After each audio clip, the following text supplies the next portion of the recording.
Right, and welcome to part three of this six-part lyric breakdown series of Made Out Alive. Don't worry, this one's gonna be a lot shorter than the Bloody Progress 6 Progress one.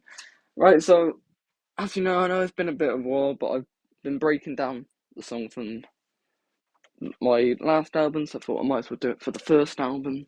I'll do it for the third album that comes out next March, but you know what I mean. So today I'm doing Blurry Realities, and Blurry Realities is a very fascinating story actually because it's probably my most strangest story to a song being created. Um, I'll kind of explain why that is, and it's really a fascinating song. It's really one that's grown on me with time because I feel like when I just kind of put it together, I did see it as a filler track. I was like, I want to do an EP. I want to have 7 songs. Well, I had 8 as well, including Bandage, but that couldn't be on there for certain reasons. So I was like, I want to have 8 songs, and this was kind of something that kind of happened. But as time has gone on, I've grown to actually appreciate it, some of the production elements I did with it. So I think it kind of taught me a lot. It was a new kind of style, so I enjoyed it. So yeah, Blur Realities, if you don't know the song, it's a rare case because it's one of only 2 songs in my discography where I never actually say the title Blur Reality. And it was originally titled Manipulation, but I thought that was too basic of a title and too obvious, too on the nose, so I changed it to Blur Realities when I actually went to do the official songs release, which I'm quite happy I did that because I think it makes a lot more sense.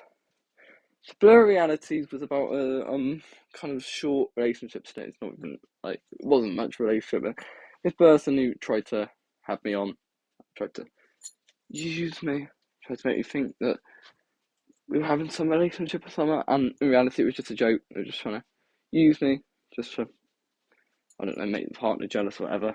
I don't really know what the motivation was on their part, but I know is how it affected me on like my part. So yeah.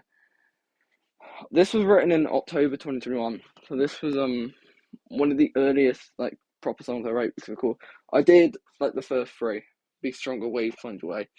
But those songs were all about my music career and aspirations. After those I started actually writing about actual events, and Almost Fallen was the first case of that. That was very obvious. I had a really bad summer, and I just did a song about that. Blur Reality was like, this wasn't meant to be a song. I do it a lot. I just kind of, the best, when something big, emotional wise happens to me, I do tend to write it down. I kind of write notes, it's my coping. And that's how I wrote a lot of the songs and progress just to cope with things, you know what I mean, in life. So that's how this happened. I didn't plan to make it an actual song. I thought maybe one day I could turn it into something, but I just kind of wrote the lyrics and just kind of put it on the back burner. And then in about May of 2022, Nakini sent me an instrumental which was supposed to be for This Is Me, which is of course the final track, but I just didn't think it really fit that well, so I thought to myself, you know what, instead of like wasting this instrumental, I can see what I can do with it and see if I can write something else with it. And I found these manipulation lyrics and I thought, okay, if I put 2 and 2 together, if I combine them, something interesting there. So yeah, I do dig it. So let's break it down, shall we? 1, 2, 3, manipulate, watch my world deteriorate, ready for the games that you demonstrate, too intelligent for that bait. I fell into your games after we did Democrat of the Saints, me to a point where I'm true saying that about the true for days.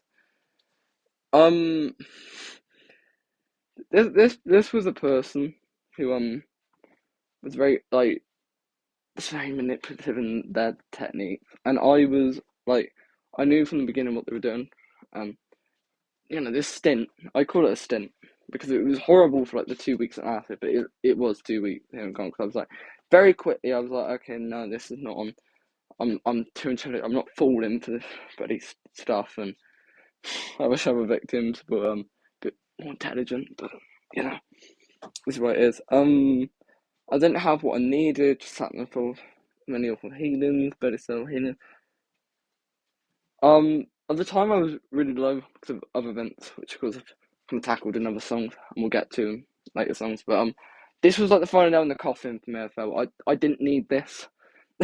In the time period, I think everything was going wrong, like personal life, not even just love, just like academically, and family. Like nothing was going right in this moment, and I think this was the last thing that was needed for me in this kind of period. So yeah, I was just left on the floor, got between my skin, messed with my game, it was that came mind, and see what I tried, but on the tabletop expect to be on your side.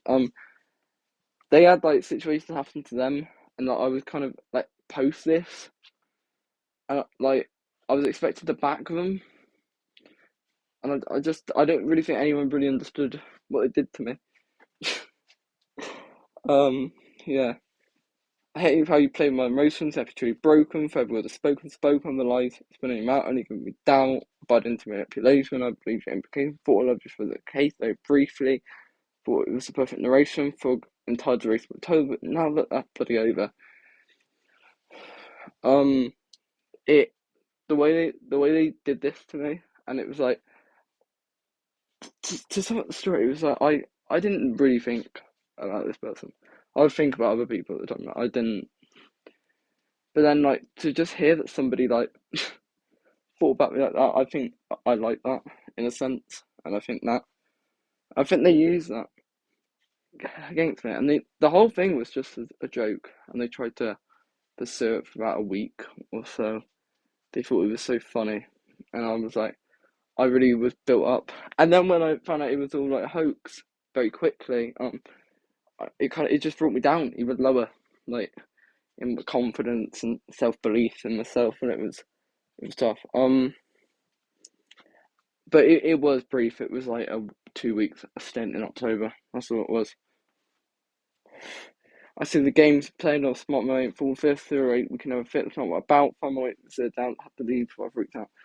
All of the signs that they were showing in minute one was just I was just not about that. I was like, yeah, you know, this is not what I want, and I knew immediately.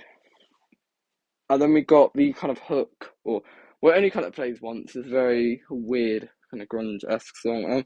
Ain't falling for your games, ain't playing for the game. You should know that I ain't fucking falling for your games. All the traps you're trying to lay, they were, it was, they saw it like it was that I was a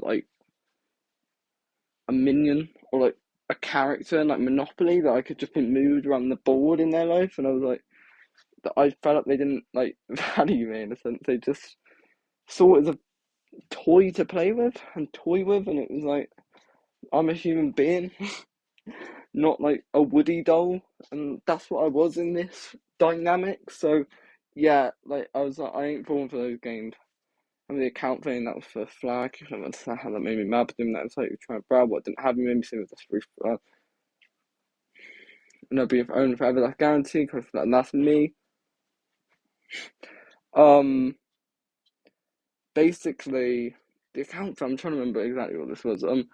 They would go into like hack into other people's like discords and like pose as them and like say all sorts of shit. And I was like, what are you doing?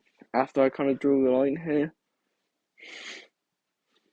and like really rubbing it into her face. And I was vulnerable at this point. Like this was using vulnerability. And I think they saw that, and I think that's why they did it. And I think, you know, I wasn't stable emotionally in this period. And this was just not needed. Say time and time again, the same sort of stemmed. Some few comments probably drove me absolute bro. I should have stayed quiet because of the fact being approached. Yeah, I think this stint, I was very like, how do I put it? I think that jokes and things got to me a bit more in this period because I was, so I meant to know that like off comments that like now I would laugh at. In this kind of couple of months, I was like, I was sensitive to a lot of stuff, and they they really knew that, and they really used me. So yeah, and this kind of turned me off this person for a good time. To this day, I still despise. Oh, I think most people would agree with me, but yeah, Blur reality is like it's a blast from the past, and it feels really weird to break it down now because like the issue I find with a lot of the songs, but like Progress Take a Progress, it's still kind of recent, or at least like some of it is, so it's like I can kind of visualize it a bit more. And I think I became a better writer, of course, with these songs. It's a bit more like I think I use too many words to say the same thing sometimes, and it's like it's a bit cringe going back in certain senses. But I think I learned a lot about myself in this kind of time period. So that's it. That's the thing at the end of the day. So yeah, that was Blue Realities.